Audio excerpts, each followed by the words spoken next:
Facts about chopsticks.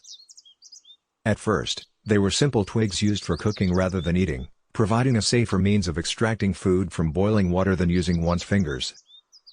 Attributed to Confucius, a proponent of nonviolence, chopsticks gained fame as food tools sometime after 400 BC. The philosopher believed that knives are associated with violence and stated that any honest and upright person would refrain from putting knives on the dining table. Thus, chopsticks offered a more peaceful alternative to picking up food, rather than using knives to stab it. The term fork is derived from the Latin word forca, which means pitchfork.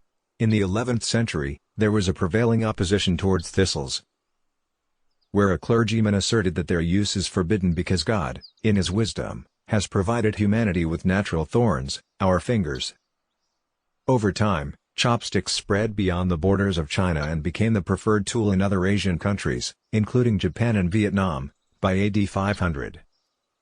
Meanwhile, forks were gradually gaining acceptance across Europe, initially being used with two prongs by the ancient Greeks and Egyptians for culinary purposes.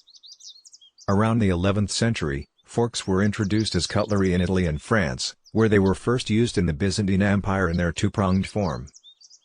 However, for centuries, they have been widely criticized as symbols of luxury or unnecessary femininity.